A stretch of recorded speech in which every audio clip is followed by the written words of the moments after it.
Hi, it's Fias Taro. Hello, Capricorn placements. Okay, so short reading. Okay, so prediction hanggang mag-end ang July. So ano bang meron? Anong paparating?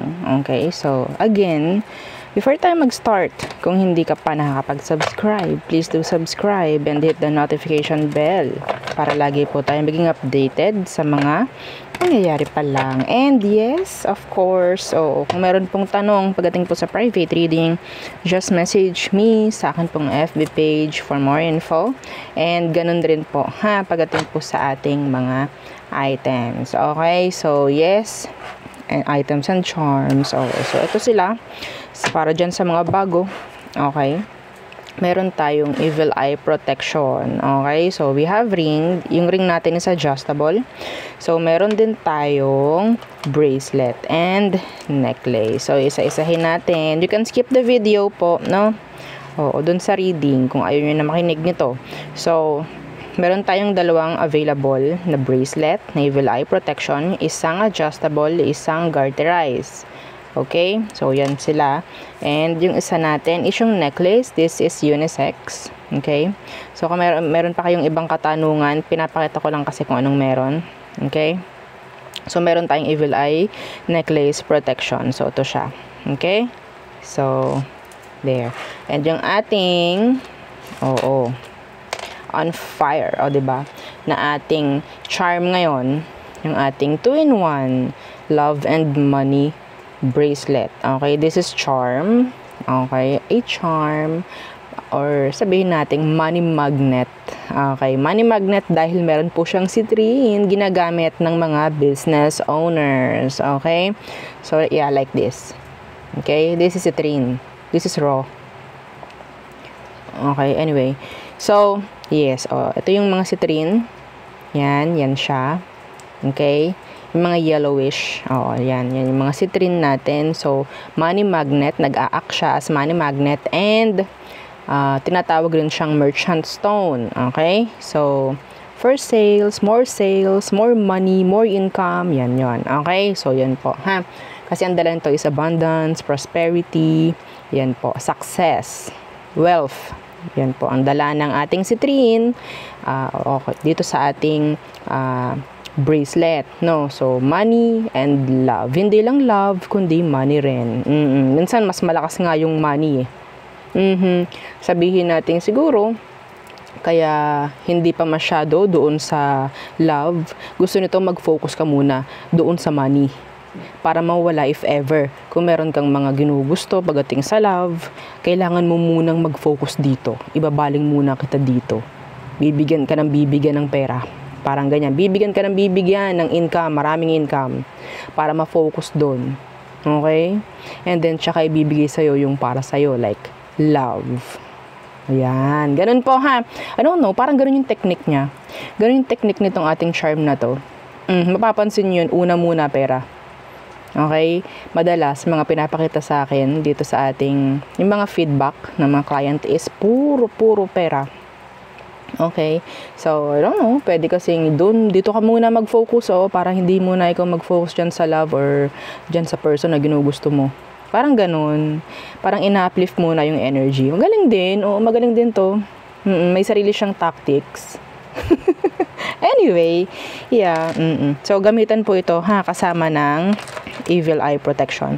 And syempre, itong ating Granter necklace. So si Granter is taga-grant. Okay, makikita mo naman sa pangalan niya, granter, taga-grant, okay, ng mga minamanifest mo. Madalas visa, madalas mga may pirmahan, yung ganun. Okay, mga legal, mga ganyan. And sana makapasa sa board, makapasa sa bar, mag-grant, kung ano man yung gustong mag-grant, parang ganun, no? So, yung parang hindi under ni love and money, dito ipinapasa kay granter. Okay po. So, this is made to order, by the way. And this is unisex. Okay? So, again, yung ating plus na charm, yung ating cord cut. So, si cord cut, yung tagatanggal po ng MALAS sa'yo. Okay? Kung sa bahay po ito, magsisilbing parang protection po ito sa mga pwedeng pumasok na hindi maganda yung energy, or magsisilbing pangharang sa mga pagbabato ng, alam mo na, hindi magandang energy. Okay, pwede sa business. Itong ating to, no, itong cord cut. Pero madalas pang sarili. Okay, pang sarili to. So, pwedeng tinatanggal nito yung mga hindi na, yung mga bulok ng energy na galing din sa past na nagsisilbing parang hadlang sa'yo. Okay, kaya ikaw yung parang nabibigatan, parang ganyan, parang feeling mo, ikaw ay inaalat, yun. Sila yung may dala nun. Okay, yung mga energy na galing sa inyong past. Sila yung may dala nung kaalatan na yan. Ha? So, kung kailangan ng tanggalin, ni cord cut, tatanggalin niya yun. Babalansihin niya yung energy nyo para pumasok maganda na. Okay, ganun po, ha? And kung sino man ang magbibigay pa sa inyo ng kaalatan, yes, kanyang sasanggahin. Opo. So, yung ating cleansing kit, hindi ko alam kung ilan na lang ang available. Hindi ko pa natatanong si admin. Okay, so, white sage and selenite. Okay, crystal po yung selenite. Okay, nag-a-act siyang parang charger ng mga charms and crystals. Okay, so lifetime use. Si selenite. Pero yung white sage po, sinisindihan yun eh. Oh, it's like smudging, tawag po doon, no? So, parang pagpapausok, kasama ang selenite para maganda yung energy. Okay? So, kung may tanong pa, just message me. So, the reading starts at 6:47. Sa mga pwedeng mag-timestamp, 6:47. Okay. So, what's for our Capricorn placements for the rest of July? Pasensya na po, ha? Medyo okay, inuubo. Capricorns, what's for you? Whoops. 8 of Cups in reversed. What's that? The Hangman in reversed. Going out of the loop. Oh, going out of the loop. Going out of a cycle. Some of you, literal nalalabas ka ng bahay. Hindi ko alam. Okay? Yeah. Hindi ito patungkol sa trabaho. Okay? So, let's see. Yeah. The Hierophant in reverse. So, siguro, in general, lalabas ka sa cycle. Okay, lalabas ka sa routine bago mag-end ang July.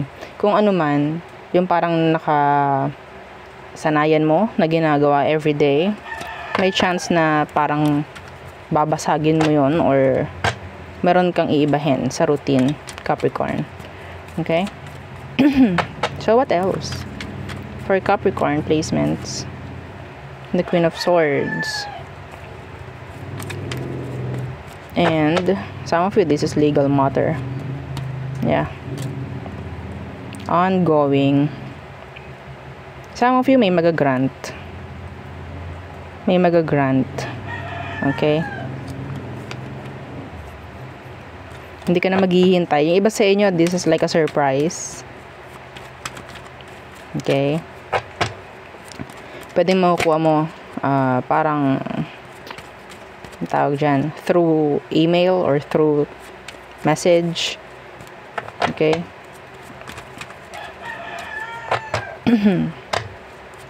Some of you, you'll get your visa to travel bago mag-end ang July. That's specific. Okay? So, what else? Tower. I'm hearing some of you will cut off situation, people, if ever needed. Okay? So, the Tower is here. I'm hearing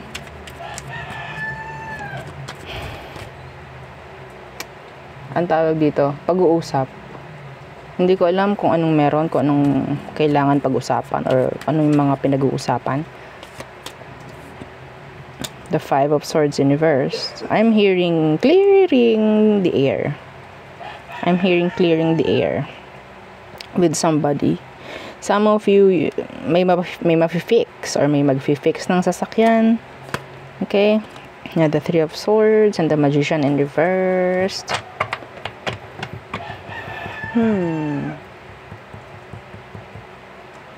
Yung iba sa inyong Capricorn, meron talaga kayong mga kailangang iwasan Kailangang iwasan.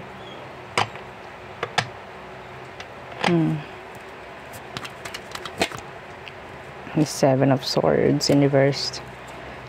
Could be, sabihin natin, there will be signs.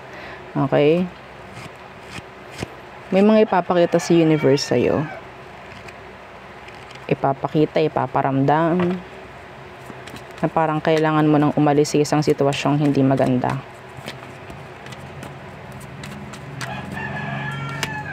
Yeah, the Page of Swords. May mga ipapakita sa'yo si universe na hindi mo nakikita or hindi mo parang nababaliwala. Kung meron sa inyong nakakuha ng synchronicities, number synchronicities, repetitive numbers, mga ganyan po, ha? So, I think there's, sabihin natin, may mga meaning, there's messages. Pwede nyo tingnan sa Google. Like 888, 777, 111, mga ganong bagay. Okay? 555. Universe is trying to connect for some of you. So what else for Capricorn placements? Capricorn. For the rest of July. For the rest of July. For Capricorn placements. Magician. Some of you are manifesting. The Knight of Swords in reversed. I'm hearing be careful what you wish for. Okay? Because you just might get it. I don't know kung anong wini-wish mo. Pero makukuha mo yun. Kung ano man yun, masama man or what, makukuha mo yun. Kaya sabi, be careful what you wish for. Okay? Sa mga humihiling, may mga granter dyan, be careful. Okay? Wag natin abusuhin. Please. Ace of Wands. Pwede kasing matupad kung ano man. Okay? I don't know why. Na parang kailangan mong maging careful. So, alam nyo na, kung kayo ay humihiling ng hindi maganda, lalo na para sa iba, be careful. May balik yun. Okay? What else? The Knight of Wands.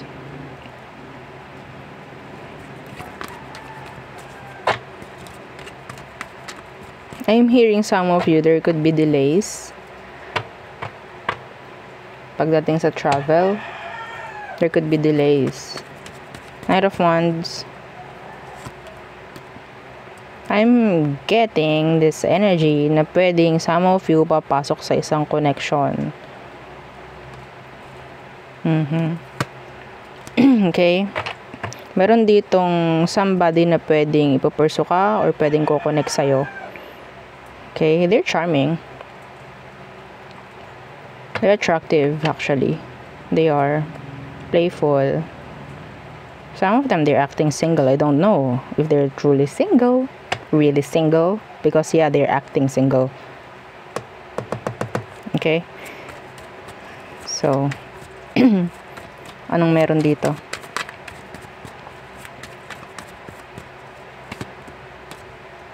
Six of Cups in reversed. I'm getting this. Pwedeng, itong connection na to is mag-start sa SEX. And hindi na magkaroon ng label. Be careful. Okay? Be careful. Connecting with a fire sign. Water. They can't give you label. Can't. They can't. Some of them, they're just like playing the field. They're into games, not serious connection. So what else for Capricorn placements? Your money is going up. Some of you, there could be somebody na pwedeng after lang is money mo. Okay? Be careful.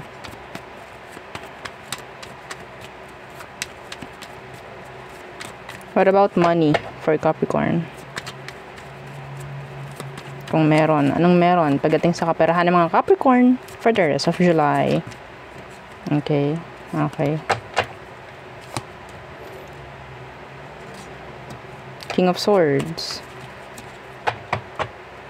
I'm hearing transactions. Okay. I'm hearing big deals or close deals. I mean, projects. This is talking about transition rin. I'm seeing transition when it comes to the workplace. King of Swords. May chance ng promotion for some of you. Okay, what's with this King of Swords? Yeah, the Hermit. Okay. Yung iba sa inyo, mapapalitan ang status or kung ano man ang position mo pagdating sa work or sa business. Okay? What's with the Hermit? I'm hearing somebody signing. Mayroong mga pipirmahan. Iba sa inyo, meron pong, ito, specific. May makakabili na ng property. I don't know kung ano yun. May mabibili na or may makakabili ng property.